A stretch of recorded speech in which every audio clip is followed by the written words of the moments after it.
안녕하세요. 기능의학 의사 김원정입니다. 자, 오늘은 이제 우리가 그 건강검진을 받게 되면은 이제 고지혈증을 진단을 받게 되거든요. 그러면 이제 고지혈증 진단을 해준 의사를 만나게 되면은 고지혈증 약 안 먹으면 일찍 죽습니다. 예, 당장 드세요. 그리고 평생 드세요라고 이제 엄청나게 겁을 주게 됩니다. 그러면은 고지혈증 약 부작용이 이제 좀 많이 알려져 가지고 너무 무섭고 부담스러워서 못 먹겠다고 저한테 찾아오는 분들이 상당히 많이 있습니다. 그래서 제 병원에 오지 못하는 분들도 계실 텐데요. 일단은 이제 고지혈증이 있다고 해서 고지혈증 약을 바로 먹는 것보다는 대신에 요 땡땡땡을 먼저 드시는 것을 추천드리겠습니다. 제 병원에 오시는 분들은 대부분 먼저 드시고 있는 분들도 있을 텐데요. 어, 요 땡땡땡은 뭐냐면요. 바로 비타민 C가 되겠습니다. 예, 그래서 고지혈증 약이 부담스럽다면은 비타민 C를 먼저 충분히 섭취를 해보고 다시 한번 검사를 해보는 것을 추천드릴 수 있을 것 같습니다. 관련된 그 논문을 보면요. 예, 비타민 C를 섭취를 했을 때, 보충제로 섭취를 했을 때, LDL 콜레스테롤하고 이제 중성지방을 낮추는지 확인해 보는 13개의 그 논문을, 그 RCT 논문을 이제 메타 분석한 자료가 있었습니다. 그래서 요 논문 내용을 한번 살펴보면은 왜 먹어야 되는지 알 수 있을 것입니다. 간단히 살펴볼게요. 그래서 13개의 논문을 이렇게 검토를 했고요. 이제 그래서 이제 그 비타민 C를 이제 500g, 500mg 이상 섭취한 것을 기준으로 했고, 그 복용 기간은 4주 이상 복용한 그 13개 정도의 그 논문을 이제 분석해서 어떤 차이가 있는지, 의미가 있는지 분석한 논문입니다. 그래서 비타민 C 섭취 후에 그 HDL 콜레스테롤의 변화를 보니까 여기가 이제 기준이 되겠거든요. 그래서 그 논문마다 좀 차이가 있는데 대체적으로 요 기준에 비해서 다 왼쪽으로 가 있죠. 그래서 많이 떨어진 경우에는 이렇게 60 가까이 떨어졌다고 하는 그런 논문 데이터도 있고요. 그리고 전체적으로 왼쪽에 있는 논문들이 많이 있기 때문에 LDL 콜레스테롤을 떨어뜨리는데 어느 정도 역할을 할 수 있는 게 바로 비타민 C 섭취라고 할 수 있겠습니다. 그래서 뭐 많이 먹었다고 해서 많이 떨어지고 뭐 적게 먹었다고 해서 적게 떨어지고 뭐 그런 차이까지는 정확하게 비교하기는 좀 어렵지만 비타민 C를 섭취를 하면은 LDL 콜레스테롤의 변화를 긍정적으로 줄 수 있겠구나. 이렇게 되어 있었습니다. 그리고 중성지방, 요게 제일 문제잖아요. 예, 중성지방이 어떻게 보면은 LDL 콜레스테롤보다 더 중요하죠. 그래서 왜냐하면 중성지방이 높을수록 그 LDL 콜레스테롤 사이즈가 작아지면서 혈관 내피 세포가 손상되어 있는 곳으로 더 파고 들어가지고 산화가 되고 동맥경화가 생길 수 있기 때문이죠. 때문에 중성지방이 더 중요한데 중성지방도 보면 이 기준치가 여기가 있고요. 이쪽으로 해서 이제 왼쪽으로 더 많이 줄어들어 있는 그런 데이터 논문들이 있었습니다. 그래서 중성지방을 떨어뜨리는데도 도움이 되고 있고요.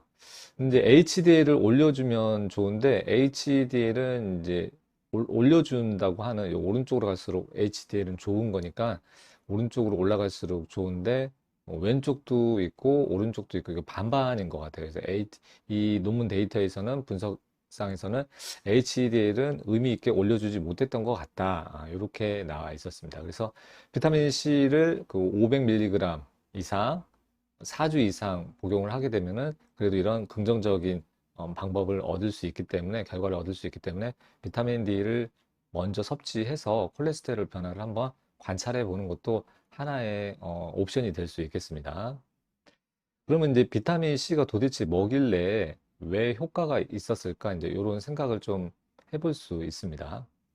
그래서 우리가 고지혈증 약을 먹는 이유는 그 결국에는 뭐 단순히 콜레스테롤만 올라가서 그런 게 아니라 의사들이 먹으라고 하는 이유는 이 혈관 안쪽에 염증이 진행이 되고 그 안쪽에 이제 콜레스테롤이 많이 쌓이면서 혈관이 좁아지게 되고 그러면서 이제 많이 완전히 이렇게 막히는 경우에는 뇌졸중이나 아니면은 심근경색 이런 생명에 치명적인 그런 합병증이 생겨서 사망할 수 있기 때문에 먹으라고 하는 것인데요. 이 동맥경화의 그 과정을 좀 더 생기는 과정을 기전을 좀 더 살펴보면은, 먼저 이 혈관 안쪽에 염증이 먼저 생기는 것이죠. 그래서 이게 1번입니다. 그래서 ROS라고 되어 있는 게 활성산소 혈관 염증 반응이 여기에 먼저 생기는 것이고요. 이게 생긴 다음에 LDL 콜레스테롤이 혈관 내피세포를 뚫고 들어오고요.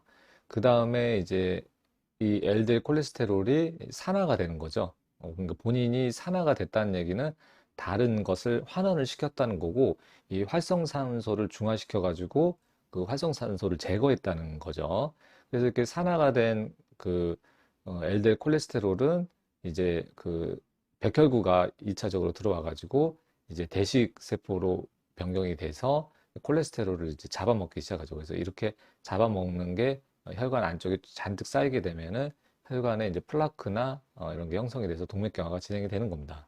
그래서 여기서 봐서 말씀드린 것처럼 1차적으로 우선은 활성산소가 먼저 생기는 것이 1번이고요. 그래서 이 활성산소를 환원시키기 위해서 마치 LDL 콜레스테롤이 그 항산화제 역할을 하면서 이 활성산소를 제거하는 거죠. 이제 그러한 과정 속에서 부산물이 생기는 게 어떻게 보면 동맥경화의 작용이라고 할 수 있겠습니다.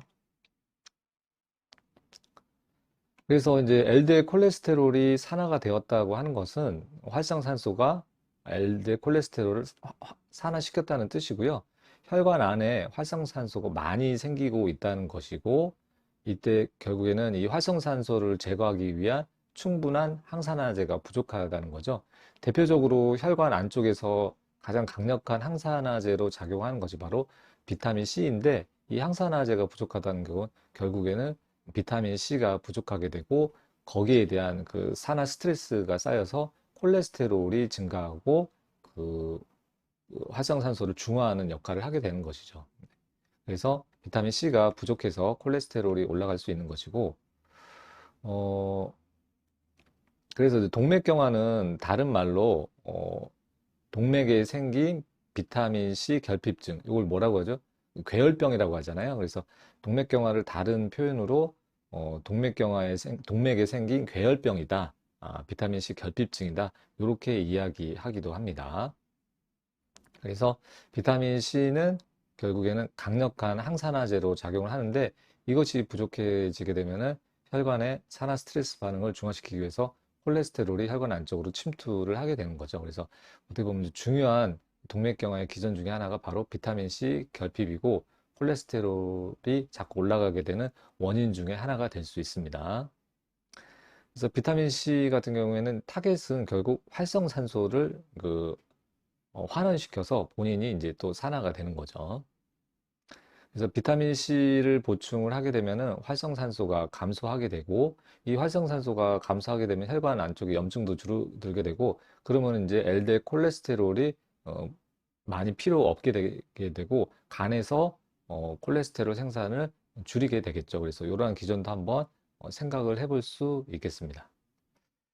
그리고 이제 고지혈증 약을 먹으면은 그 활성산소가 감소하느냐? 그게 아니죠. 그냥 콜레스테롤 합성을 간에서 억제하기만 하니까 활성산소 자체를 감소하기는 쉽지는 않은 것으로 생각이 됩니다. 근데 일부 뭐 자료에서는 뭐 염증을 줄이고 항염 작용이 있다고도 되어 있는데, 그런 거는 조금 그건 일시적으로 어느 정도 보일 수 있지만, 전국에는 오히려 항산화제를 감소시킬 수 있습니다. 대표적인 항산화제가 코큐텐인데, 콜레스테롤 합성 과정을 억제하게 되면은 아주 중요한 항산화제인 코큐텐마저 떨어지게 되고, 이렇게 되면은 오히려 혈관이 더 딱딱하게 굳고 좁아지는 동맥경화가 진행될 수도 있는 것입니다. 일단 항산화 네트워크에 대해서 한 번 더 말씀을 드릴게요. 그래서 고지혈증 약을 먹으면은 이제 각종 부작용이 우려가 되죠. 예, 그래서 그 대표적인 부작용이 근육통으로 엄청 고생하시는 분도 많고, 간 수치가 올라가는 분도 있고, 두통하고 편두통, 또 기억력이 떨어지시는 분, 잠을 잘 못 자는 분들, 어지럼증, 뭐 변비나 설사가 생기는 분들, 가끔 보면은 이제 혈당이 상승을 하죠. 그래서 당뇨병 위험이 올라간다고 이렇게 많이 알려져 있죠. 그래서 동맥경화가 혈당이 이렇게 올라가게 되면 결국에는 혈관이 더 악화될 수 있는 것이죠. 그래서 혈관이 좋아지려고 콜레스테롤 약을 열심히 먹었는데 오히려 당뇨병이 생겨가지고 동맥경화 악화 요인이 하나 더 추가되는 거죠. 예. 그리고 혈소판 감소증도 가능하고 머리카락도 빠지는 탈모도 생길 수 있습니다. 그래서 이런 부작용이 있기 때문에 당장 그 콜레스테롤 약을 바로 먹기보다는 항산화제를 적절하게 조합해서 드시고 근본, 혈관에 생기는 근본 원인들을 좀 체크해 봐야겠죠. 그래서 고지혈증 약을 오히려 장기 복용하면은 동맥경화가 생길 수 있는 게 당뇨병하고도 관련이 있을 수 있고 항산화제, 인 코큐텐 같은 항산화제가 떨어져서 생길 수도 있고요. 그리고 이제 고지혈증 약에 뭐 최근에는 이제 불소 같은 게 포함이 되어 있어서 불소가 포함되어 있는 고지혈증 약을 먹으면은 오히려 불소에 의해서 혈관의 석회화가 진행될 우려가 있기 때문에 오히려 혈관이 이렇게 나빠질 수도 있습니다. 그래서 최대한 스타틴을 안 먹고 다른 방법을 찾아서 해결하는 것이 아주 중요하다고 할 수 있겠습니다.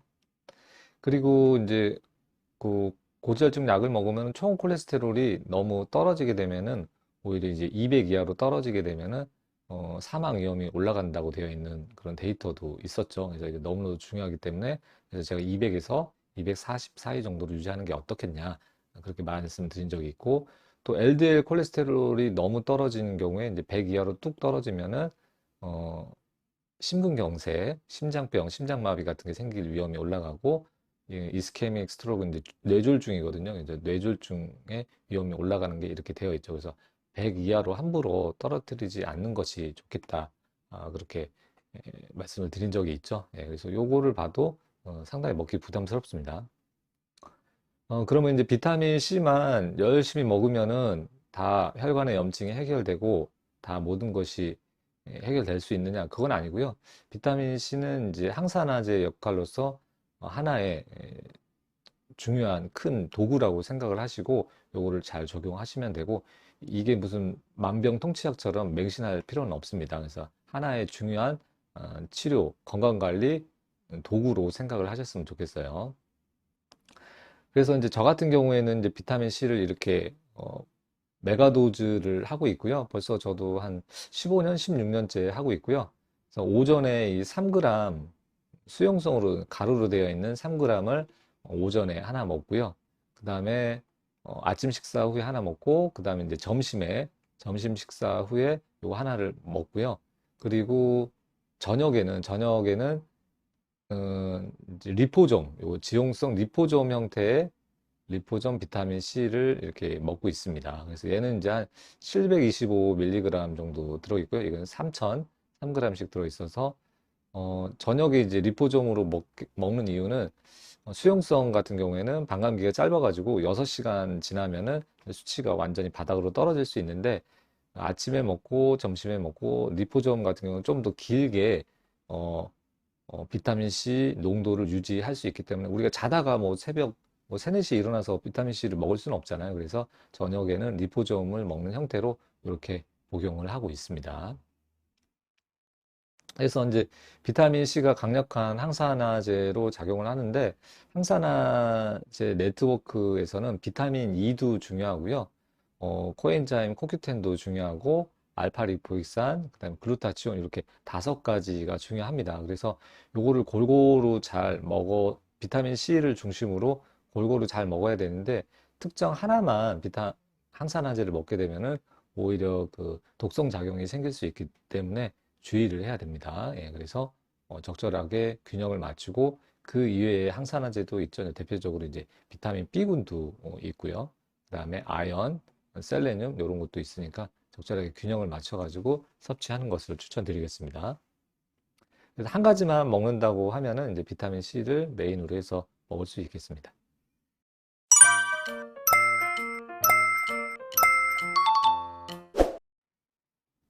결국 이제 비타민 C도 일시적인 대증적인 미봉책에 불과합니다. 그럼에도 불구하고 비타민 C가 강력한 항산화 역할을 하고 있고 여러 가지 면에서 다양하게 긍정적인 효과를 보이는 경우가 많기 때문에 잘 챙겨서 드시는 게 좋겠고요.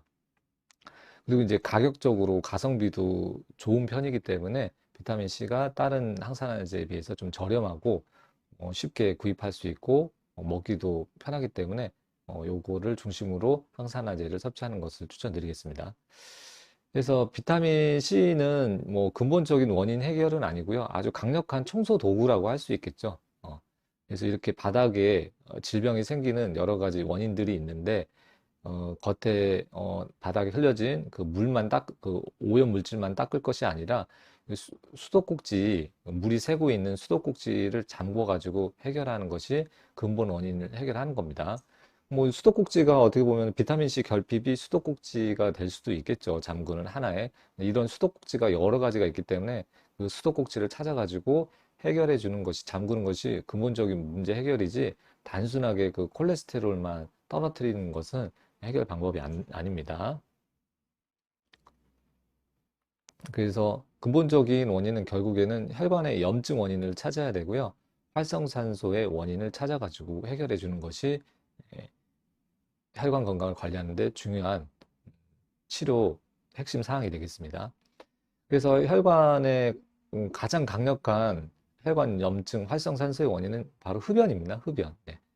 흡연은 뭐 주류의학하고 기능의학 둘 다 강력하게 의심을 하고 있고, 뭐 전자담배도 마찬가지인 것 같아요. 그래서 강력한 혈관의 염증을 일으키는 요인은 흡연이기 때문에 금연을 하셔야지, 금연을 안 하고 담배 태우면서 뭐 킬레이션 항산화 치료하고 비타민 잔뜩 먹어도 별로 효과 없는 것 같더라고요. 안 먹는 것보다는 낫겠지만 그렇게 긍정적인 효과를 보지 못하는 것 같아요.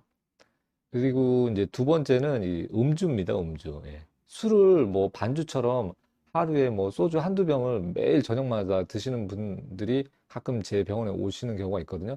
그분들 검사해 보면은 그 활성산소 지표들이 엄청나게 올라가 있습니다. 그런 상태에서 뭐 비타민 C를 먹거나 그리고 뭐 항산화 킬레이션 치료를 한다고 해서 혈관이 좋아지지 않습니다. 그래서 요거를 꼭 해결을 해줘야지, 음주량을 확 줄여야지 활성산소 그리고 혈관 염증을 줄일 수 있습니다. 그리고 이제 자식 생활이 앉아 있고 움직이지 않는 이런 생활이 흡연만큼 위험하고요.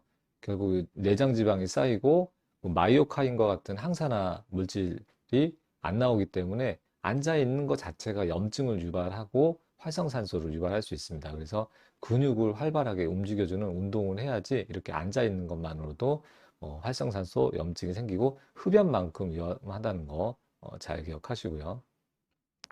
그리고 그 외부적인 정신적인 스트레스 관리도 중요한데, 스트레스 호르몬이 분비가 되면은 결국에는 이제 스트레스가 이제 뇌하수체를 자극하고 부신을 자극해서 콜티졸이 증가하게 되고요. 요 콜티졸이 염증 사이토카인을 많이 만들게 되고, 이것이 결국 혈관 내피세포로 들어가서 혈관에 염증을 일으킬 수 있습니다. 그래서 염증 사이토카인을 조절을 하고 이 스트레스 호르몬을 조절을 하는 것이 상당히 중요한 혈관의 그 염증 관리의 하나의 큰 항목이 되겠습니다. 그리고 이제 염증을 유발하는 음식들이 있어요. 그래서 이런 초가공식품 엄청나게 달고, 그렇죠?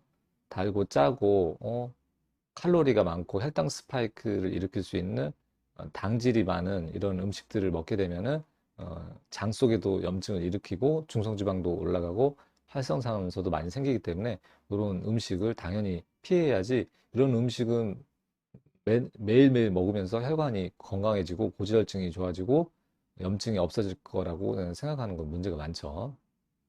그리고 또 강조했던 게 혈당 스파이크입니다.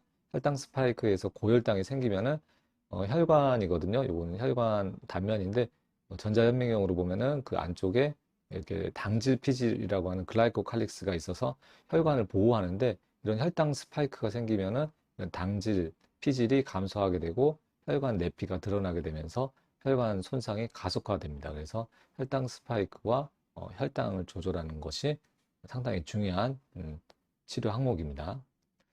그리고 기능학적인 이제 치료로 혈관 건강을 관리하는데, 혈관 염증을 관리하는데 중요한 항목들을 살펴보면요. 총 콜레스테롤하고 HDL 비율을 적절하게 낮추는 게 좋죠. 그래서 최소한 5 이하로 낮추고 가급적이면 3.5 이하로 낮추면 더 좋겠죠. 그리고 중성지방하고 HDL 비율이, 이거는 이제 3 이하가 좋고 가급적이면은 2 이하면은 더 좋다고 되어 있죠. 그래서 단순하게 ALD의 콜레스테롤만 보는 게 아니라 요 비율을 꼭 확인해 보는 것이 좋겠습니다. 요거를 중심으로 확인을 하고 있고요. 그리고 오메가3하고 오메가6의 비율, 지나치게 오메가6가 많은 음식을 먹어가지고 오메가3가 부족하게 되면은 염증이 활발하게 일어날 수 있고요. 그리고 HSCRP, 염증 지표죠. 요거를 이제 1 이하로 낮추는 게 좋겠고요. 그리고 통풍 요산 수치도 활성산소의 지표가 될 수 있으니까 요것도 낮춰야 되고요. 그리고 대표적인 혈관 독성 아미노산인 호모시스테인을 10분처까지 낮춰서 관리를 하는 것이 좋겠습니다. 그리고 당화혈색소도 낮춰서 가급적이면 5.6 이하로 낮추고 가능하다면 5.1까지도 낮출 수 있으면 좋겠습니다. 그리고 혈당 스파이크가 생기는지도 24시간 혈당 모니터링을 해서 확인해서 관리를 해주는 게 좋겠고요. 그리고 인슐린이 과하게 분비되고 있는지 저항성이 있는지 확인해서 그걸 개선하고 유지를 잘 해줘야겠습니다.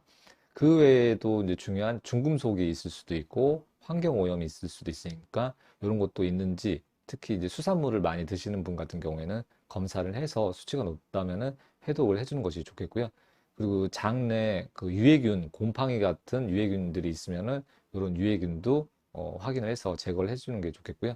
교감신경하고 부교감신경의 균형을 맞추는 자율신경 치료도 해서 관리를 하는 것이 좋겠습니다. 그리고 비타민 C를 포함한 그 항산화 영양소가 부족한 경우에는 보충을 해주는 치료를 할 수 있고요. 먹는 것이 뭐 흡수가 잘 안 되거나 뭐 용량을 급격하게 조금 고농도로 유지하기 위해서는 먹는 것뿐만 아니라 주사로도 할 수 있습니다. 그래서 단순하게 그 콜레스테롤만 확인할 게 아니라 이런 것들을 함께 관리를 해주면은 혈관 건강 및 평생 건강을 관리하는데 아주 중요하다고 할 수 있겠습니다. 그리고 이제 이미 동맥경화가 어느 정도 진행이 되었다면은 킬레이션 항산화 치료를 해가지고 혈관이 딱딱해져 있는 거를 좀 부드럽게 만들어서 혈관 나이를 낮추고 그 혈관이 이렇게 좁아져 있는 부분도 어느 정도 해결을 하는 수 있고 시간이 좀 걸리겠지만 충분히 해결 가능하니까 킬레이션 항산화 치료도 고려를 해보시면 되겠습니다. 그래서 이 킬레이션 항산화 치료 그리고 요런 이제 기능의학적인 지표들을 관리하기 위해서는 간단하게 관리하기 위해서는 가급적이면 이제 가까운 기능의학병원을 찾아가서 한번 상담을 받아보시는 것을 추천드리고요. 영상 마지막에 그 기능의학병원을 찾는 방법에 대해서 소개하는 영상을 추천 영상으로 링크를 남겨 놓겠습니다. 그리고 이제 고정 댓글에도 이제 기능의학병원을 찾는 방법하고 주의사항에 대해서 알려주는 영상을 영상의 그 고정 댓글로 남겨 놓을 테니까요. 관심 있는 분은 해당 그 고정 댓글하고 링크 영상을 참고해 주시면 되겠습니다. 자, 오늘은 여기까지 말씀드리고요. 다음에 또 비타민 C에 대해서 좀 더 자세하게 다뤄보는 내용을 소개해 드리도록 하겠습니다. 시청해 주셔서 감사합니다.